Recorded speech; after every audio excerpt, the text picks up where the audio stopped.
Hello అండి. అందరికీ నమస్తే. నేను మీ తారక. అందరూ ఎలా ఉన్నారు? నేనైతే ఈరోజు మన తెలంగాణలో ఉన్న యాదాద్రి తిరుమలకి వచ్చేసానండి.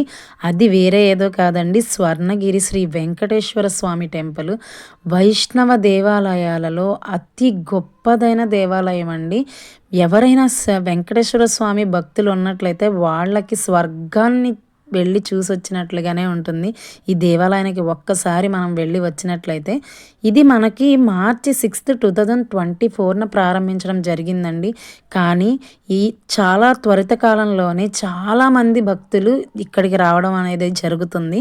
మనకి ఇది వచ్చేటప్పటికి హైదరాబాద్ నుంచి వరంగల్కి వెళ్ళే హైవేలో మనకి భువనగిరి ముందుగానే మనకి ఇది స్వర్ణగిరి దేవాలయం అయితే వస్తుందండి. యాదాద్రికి 20 కిలోమీటర్స్ దూరంలో ఉంటుంది. మనకి మెయిన్ రోడ్ నుంచి కూడా 1.5 కిలోమీటర్స్ లోపలికైతే రావాల్సి ఉంటుంది. చాలామంది బస్సులో వచ్చేవాళ్ళైతే ఆటో మాట్లాడుకొని రావాలండి. అండ్ కొంతమంది బై వాక్ కూడా వస్తున్నారు. సో ఇదండి ఫ్రంట్ వ్యూ. మనకి స్వామివారి దేవాలయానికి ఈ మెట్ల ద్వారం గుండానే మనం వెళ్ళాల్సి ఉంటుందండి. ద్వారానికి ఇరువైపులా ద్వారపాలకులు ఉంటారు. మనకి స్టార్టింగ్లోనే బ్రహ్మరథం కనబడుతుంది ఫౌంటైన్తో, చాలా బాగుంటుంది. మనకి ఇక్కడ స్వామివారి పాదాలు ఉంటాయండి, అతి పెద్ద సైజులో. అసలు చూడగానే చాలా బాగుంటుంది. అది దాటుకుని మనం మెట్ల దారి గుండా వెళితే ఇక్కడ 108 స్టెప్స్ అయితే ఉంటాయండి. దీనిని వైకుంఠ ద్వారం అని చెప్పి పిలుస్తారంటండి. సో మనకి ఈ మెట్ల మార్గానికి ఇరువైపులా కూడా చక్కగా ప్లాంట్స్ అవి ఉంటాయి. అండ్ మనకి లెఫ్ట్ సైడ్ వచ్చేటప్పటికి దశావతారాలను అయితే ఇక్కడ ప్రతిష్ఠించడం జరిగింది. అండ్ ఈ మండపాలని కూడా దశావతార మండపాలు అంటారు. ఇక్కడ నేను కొన్ని అయితే చూపిస్తున్నాను. పాలరాయితో ఎంతో చక్కగా చెక్కారండి, చూడడానికి చాలా బాగుంది. మనం ఇలా మెట్ల దారి మీదుగా పైకి వచ్చినట్లయితే మనకి గుడి వ్యూ అనేది ఇలా ఉంటుందండి. ఇది మనకి తూర్పు ద్వారం అండి. మనం ఈ ద్వారం గుండానే మనం స్వామివారిని అయితే దర్శించుకోవడం అనేది జరుగుతుంది. తూర్పు ద్వారానికి ఎదురుగా అయితే విజయస్తంభాన్ని అయితే ప్రతిష్ఠించడం జరిగిందండి. మనం ఫొటోస్ అవి తీసుకోవడానికి లోపలికి ఫోన్ అయితే ఎలవ్ లేదండి, బయటే మనం డిపాజిట్ చేసేయాలి.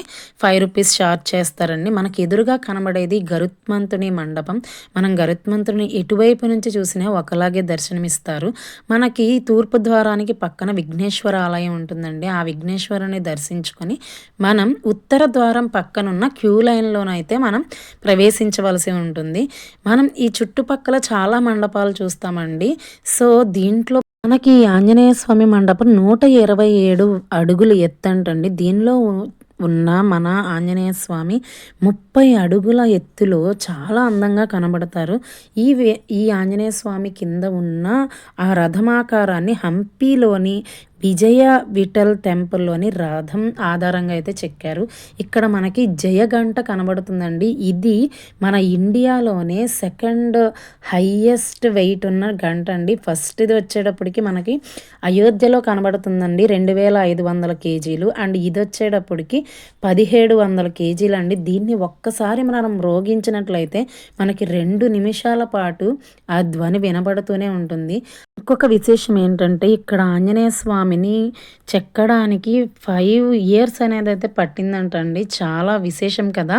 సో మనకి చాలా రకాల మండపాలు కనబడతాయి. స్పెషల్ అట్రాక్షన్ అయితే ఇదేనండి. చిన్ని కృష్ణుడు తాండవం ఆడుతున్నట్టుగా ఎంతో అందంగా ఒక ఫౌంటైన్ అయితే నిర్మించారు. దాని చుట్టూ ఏనుగులు, చాలా అందంగా ఉంది. ఇక్కడ నుంచే మనం దీని వెనక భాగంలోనే మనకి కోనేరు అయితే కనబడుతుంది. ఈ కోనేరు ఇప్పటి వరకు చాలా మీరు వీడియోలు ఇన్స్టాగ్రామ్లో, ఫేస్బుక్లో చూసే ఉంటారు. మనకైతే ఇక్కడ విశేషం ఏంటంటే ఈ గుడికి పై భాగంలో ఒక బంగారు గరుత్మంతుడి విగ్రహం అయితే ఉంటుందండి. దర్శనం అయితే చేసుకోండి. ఈ అంతరాలయంలో ఉన్న వెంకటేశ్వర స్వామిని చూడాలంటే 2 కళ్ళు సరిపోవండి. ఆయన ఏకంగా 16 అడుగులు ఉంటారండి. అసలు స్వర్ణ కవచంతో మన 2 కళ్ళు సరిపోవు చూడ్డానికి. విష్ణు భక్తులు ఎవరైతే ఉంటారో వాళ్ళకి నిజంగా ఆనంద బాష్పాలు అయితే వచ్చేస్తాయండి. నేనైతే అలా తన్మయంతో అలా నిలబడిపోయాను ఆయన ఎదురుగా. ఇంకొక విశేషం ఏంటంటే ఆ ఆ విగ్రహానికి కింద 108 దివ్యక్షేత్రాల నుంచి మట్టి, నీరు తీసుకొచ్చి దాని కింద ప్రతిష్ఠించి ఆ పైన స్వామిని నిలబెట్టడం అనేది ఇంకొక విశేషమండి. మనకి ఈ గుడికి వెనక భాగంలో ఒక కళ్యాణ మండపం అయితే కనబడుతుందండి. ఇక్కడ ఒక్కసారిగా 1200 మంది ఒకేసారి స్వామి కళ్యాణాన్ని చూసి తరించవచ్చంటండి. సో, ఇక్కడ మనకి ప్రత్యేకత ఏంటంటే ఇది 22 ఎకరాలలో ఈ దేవాలయాన్ని మల్లెపల్లి రామారావు అనే ఆయనైతే 7 సంవత్సరాల పాటు కష్టంతో దీనినైతే నిర్మించడం జరిగింది. చాలా అంటే చాలా బావుందండి. నేనైతే అసలు వదిలి రాలేకపోయాను. ఈ రథం హైట్ అయితే మనకొచ్చి 40 ఫీట్ ఉంటుందండి. చాలా చాలా అంటే చాలా పెద్దది. చాలా బావుంటుంది. మనం ఇప్పుడు మీకొక అద్భుతాన్నయితే చూపిస్తానండి. ఇప్పుడు వరకు మనం దర్శించిన స్వామి ఒక అద్భుతం అయితే ఇది ఇంకొక ఎత్తు. ఇక్కడ మనకి కోనేరు ఉంటుంది. కోనేరు 4 వైపుల నుంచి ఎటువైపు నుంచి చూసినా సరే ఒకటే అద్భుతమండి. ఇక్కడ కోనేరుకి 4 వైపులా 4 చిన్న చిన్న దేవాలయాలైతే ఉంటాయి. అవి 4 దేవాలయాలు 4 వేదాలకి ప్రతీకగా అని చెప్పి ఇక్కడ చెప్తారు. స్వామినైతే ఏకశిలతో చెక్కారంటండి. ఈ స్వామిని చెక్కడానికి తీసుకొచ్చిన శిల 6000 కేజీలుంటే ఆ స్వామిని చెక్కిన తర్వాత కూడా అది 2500 కేజీలు ఉందండి. ఆ స్వామి ఆకాశం వైపు చూస్తున్నట్టుగా ఉంటారు. అసలు చూస్తేనే ఎంతో ఆనందం వేస్తుందండి. అక్కడి నుంచి తిరిగి రాబుద్ది కాదు.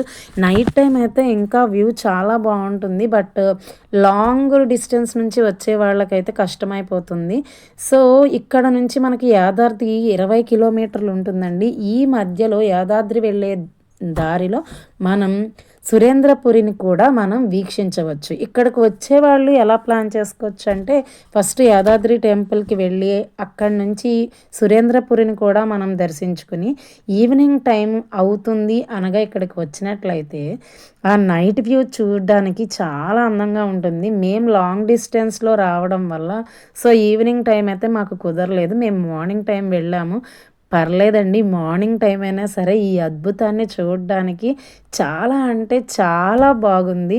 నాకైతే లోపల ఉన్న స్వామివారిని అండ్ ఈ కోనేట్లో ఉన్న స్వామివారిని చూసే కొద్దీ ఇంకా చూడాలనిపించింది. నేను చాలా టైం అక్కడ నుంచిని ఆయన్ని తన్మయంతో వీక్షిస్తూ ఉండిపోయాను. ఇక్కడ ఉన్న ఈ స్వామిని అయితే జలనారాయణుడు అని పిలుచుకుంటారంటండి. ఇది మనకి వరల్డ్‌లోనే సెకండ్ ఇలా వాటర్‌లో ఉండే జలనారాయణ విగ్రహము. ఫస్ట్‌దైతే మనకి నేపాల్‌లో ఉంటుందంటండి. సో, ఇదైతే చాలా అంటే చాలా అద్భుతం. మీరు ఒకవేళ తెలంగాణ వచ్చినట్లయితే తప్పకుండా ఈ దేవాలయాన్ని అయితే దర్శించండి. మనకి ఇక్కడ పక్కనే చక్కగా దీపాలు వెలిగించుకోవడానికి కానీ ప్రసాదం కౌంటర్లు కానీ ఉంటాయి. దర్శనానికైతే 50 రూపీస్ 100 రూపీస్ టికెట్ ఉన్న దర్శనం కూడా ఉంది. సో, మేమైతే ఇక్కడ నుంచి యాదాద్రి గుట్ట వెళ్దామని చెప్పి అయితే బయలుదేరాము. బట్ ఆ రోజు క్షీరాబ్ది ద్వాదశి అవ్వడం వల్ల అక్కడ క్రౌడ్ అయితే చాలా ఎక్కువగా ఉంది. సో, లేట్ అయిపోతుంది, లాంగ్ వెళ్ళాలని చెప్పి మేమైతే దర్శనం అయితే చేసుకోలేదు. కింద నుంచి ఆ స్వామిని దండం పెట్టేసుకుని అయితే రిటర్న్ బ్యాక్ సో, ఎవరైనా సరే లాంగ్ డిస్టెన్స్ నుంచి వచ్చేవాళ్ళైతే ఈ 3 ప్లేసెస్‌ని 1 డేలో విజిట్ చేయడానికైతే పర్ఫెక్ట్‌గా ప్లాన్ చేసుకోండి. సో, ఇదండి స్వర్ణ దేవాలయం యొక్క విశేషాలు. మీరైతే నా వీడియో నచ్చినట్లయితే లైక్ చేయండి, మీ ఫ్రెండ్స్ అందరికీ షేర్ చేయండి అండ్ నా ఛానల్‌ని సబ్స్క్రైబ్ చేసుకోండి. Thank you. సబ్స్క్రైబ్ చేసుకున్నారా మరి? Please support me.